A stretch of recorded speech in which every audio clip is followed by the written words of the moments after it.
Ayan po, kumusta na po kayo lahat? Ano po yan, ang episode na ito. Ano po, katatapos lang po naming magtanim ng sibuyas po. Yan, ito po. Ito po nung nakaraan ay puro pechay. Tayo po ay nagsangat na uli dito ng ano bang tawag dito? Singkang. Mga singkang po yan, no? Basta po pagka harvest, tanim agad. Gawa nga po ng ari po na ating hinarbisan, yung pa po yung kasamahan, no? Hindi pa po natatapos. Bukas yan. Mapupuno na po yan pagka naubos na yung pa-order. Aho. Yan. Oh. Kung hindi pa po naharbisan ito, ay di ganito pang itsura yan, no? Pero ngayon po, ibig sabihin ganito pa, habol lang. Habol lang po ng habol. Basta pagkakalinis po ng isang garne, diretso na dito. Diretso linis din po. Yan. Yan na po ang ating ganap. Parang na gumiri ang ating ano. Natumba nga pala sa lakas ng hangin. Daka na pa man din ang puno nito. Gabaraso natumba. Yan, nari po. Gabaraso nga, laki po. Paglalaki nga naman ng hardin. Yan. Natumba po. Ngayon po ay di yun nga. Yan ay pagka-harvest. Bukas banat na po kaagad yan. Yan na, may mga bagong tanim na po. Halos kami po ay walang binabakanting taniman. Opo. Mapira yung bakante na talaga, pero pag po aming na cultivate na, diretso na po yan. Oh. Pagka harvest tanim, opo, para walang masasayang na space. Ayun, ay digarni nga po. Kumusta na po kayong lahat? Ano po, kayo po ba ay tatanungin ko rin, sa araw-araw po nating episode din ay pakilasa ko'y tayo po pala mag-a-update sa ating kalabasa. Habang tayo naglalakad, may mga ilang po tayo tanong. Tanong ko rin sa sarili ko. Di minsan nga po sumasagi rin sa isip ko na kumusta na kaya sila, okay lang ba yung kagaya po nito, yung buhay natin dito, yung araw-araw ay gana rin po kami, araw-araw gana rin gawa, araw-araw ko rin po pinapakita sa inyo, nagtanim, nagharvest, nagbungkal, ayun na lang po. Ibig sabihin doon na po umiikot ang buhay po natin. Yan. Di kumbagay kahit po ako nagtatanong din sa sarili ko, ako po may hindi naiinip. Opo. At yun yung inilaan sa atin ay ng Panginoon na siguro talagang yun. Opo. Kaya minsan po parang hindi nababago yung cycle ng ating episode. Bungkal tanim, harvest, bungkal tanim.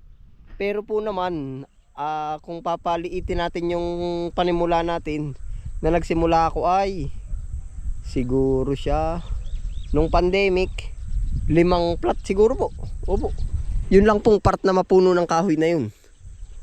Yun, kung babalikan lang po natin kumbaga, pag po araw-araw nyo po akong pinanood, at kahit araw-araw din po ako dito, yung totoong personal ko po, nakikita ko yung ulit-ulit lang. Opo.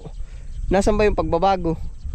Ay diyon nga po umpisan ko po muna uli sa simula. Yan po nung umpisa na bago tayo nagtanim, yan ay wari ko'y 7 plat. Kung hindi po ako nagkakamali, talo tayo ng banlatan. Ulahan niya ni Cardo. Hanggang doon. Bakante yan. Ulahan lang yan ni Cardo. Yan po ang nito. Noon pa lang po, simula pa lang po nung episode na yun, ang sabi ko, ang takbo ng pagbablog natin ay buhay bukid. Tapos dyan na mangyayari yung buhay bukid. Tapos kung kayanin nating magdagdag ng konting taniman, bungkalin ang taniman, magdagdag tayo, po. At sabi ko kung kaya pang mag-expand ng mag-expand, gagawin natin. Pero yun po, yun pa rin po yung mismong target natin sa episode po natin, kahit po tayo ay simula sa una. Opo. Na kaya po kinukwento ko ito para mabalikan lang po ba, ma-refresh Lahat. Gawa po ng minsan, ako po yung editor, ako yung bumabanat nung pag-upload po ba. Ay di para po sa akin, sa paulit-ulit baga. Ano po, di nakikita natin yung pagbabago. Kahit po ganun. Ay di yun nga po, nagsimula tayo sa nabungkal natin ito. Pinuno natin ito ng, at ito po naman pala, nung bakante yan, ito lahat palayan. Palayan po ito. Wala kang makikita na kahit ano dyan. Palayan yan hanggang ibaba. Oh, pero ngayon po, sa awa ng Diyos, ay sama-sama, nandyan pa rin po kayo. Sama-sama po tayo. Yung sabi kong pangarap natin na magpalawak ng taniman, makatulong tayo sa ibang tao, ay yun po, na-hits po naman natin yun. Nakakamit natin. Opo. Ibig sabihin po, yun po yung pinaka-improve natin. Oh, yan. Dito na yan dumaan. At gawa po pati ng ano, kumbaga sa 4,000 na po ang ating upload na videos. Siguro po kung susuma-sumahin sa 3,000 mahigit, hindi na tayo umalis dito sa ka-episode.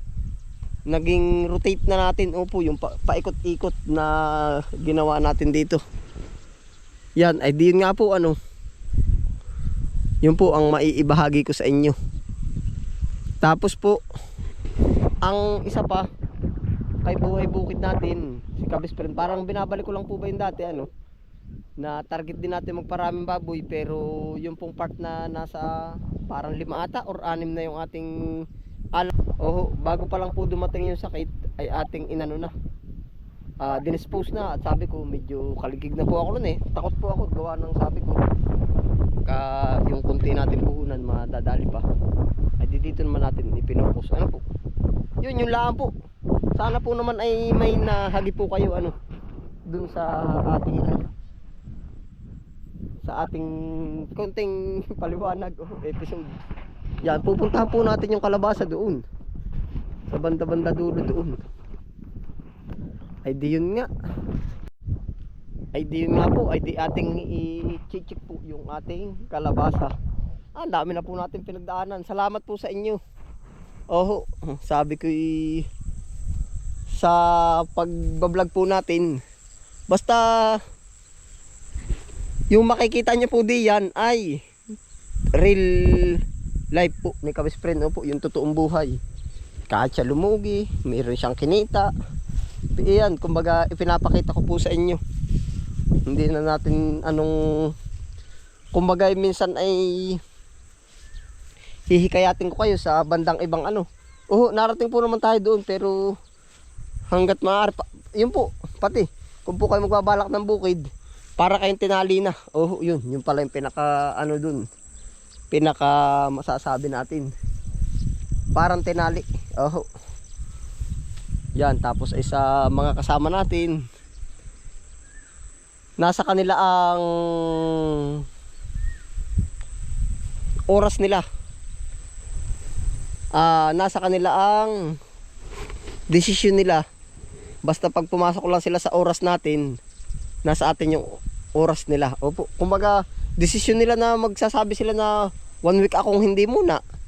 Opo, pero pag narito sa bukid po, adi kung ano yung aktibidad, yun po yung gagawin. Opo, yan, nagets nyo po. Kumbaga hawak nila yung sarili po ba nila.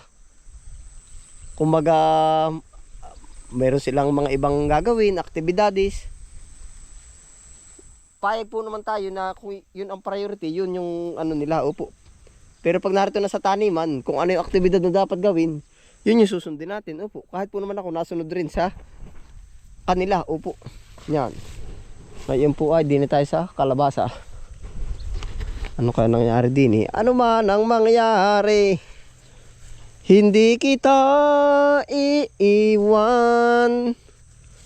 Ipaglalaban ko ang pag-ibig ko. Yan, ito na po yung mga bulaklak. Oh. Madilim na kahapon, hindi ko na alintana. Mabuti pong pumanaw kung di ka kapiling. May mga bulaklak na po. ay matagal na rin tayo hindi napapa-update, kaya check natin yung mga ilalim. Baka di yan na may umusbong ng bunga. Opo. Ay di ayos din.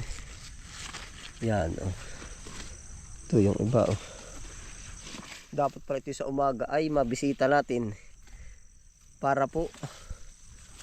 Ito pwede naman to. Dapat pala eh. Minsan po yung ginagawa ko tuwing umaga yung pagtaklob ng ano, bulaklak ng flower ng squash. Opo. Ating tutulungan yung ating mga ano gan tawag doon, yung ating mga lukot para po mag-pollinate. Yan.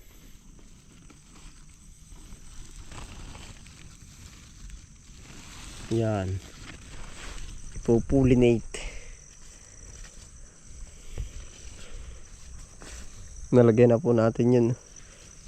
Ayos din ito. Maigi nga man din. Yun. Otis. Ito po yan. Magbubunga na po. Ito pa yun. Meron na rin naman. Yan. Ito malakalaki na oh. Ay walang yun naman. Nakuhit. Malaki na po sa turumpo. Nakapatong yung corona. Titingin pa po tayo din. Ari po ang update sa ating kalabasa. Ibig sabihin po yung ganyang usbong panalo sa ano po at magaganda ba. Oh, tapos tanggalan natin ang yan, dyan na yan. Manig ka nga po ito, may nakasangat na kangkong. Yan sa mga ilalim mo. May kangkong, may okra. Ari po dahan ng okra oh. Yan, sama-sama na po ito ay may kangkong oh. Gawa ng hina ako sa space, pero ngayon po naman makukuha pa natin. Pwede rin kung gawin, ibunot natin yung ibang kangkong sa ilalim, pero para po naman diretso ay kung sakali ilipat tanim natin dun sa may patubig. Pwede po, pwede pala yun. Yan oh. May mustasa pa o lumalaban eh. Nagbibigayan po naman ang halaman, sa totoo lang. Nagbibigayan sila. Yun pa oh. Ito malakalaki na oh. Yan oh. Kalabasa. Chuchu.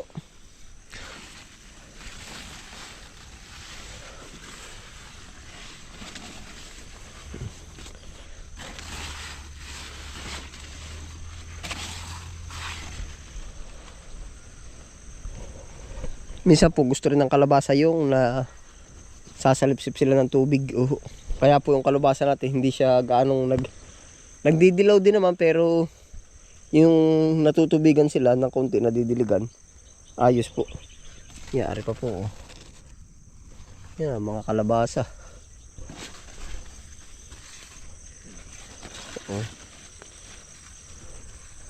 Nasaan ba naman tayo, wala pa makitang malaki yun pa pero pagkadami na pong bunga Yan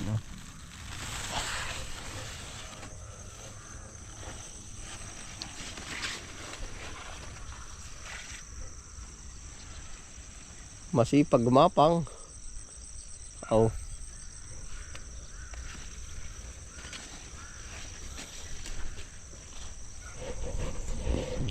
Yeah, ito na po yung ating kalabasahan. Nagrim pang ulam. Yeah. Kapag pabunga tayo ng ilan na. Yeah, yan.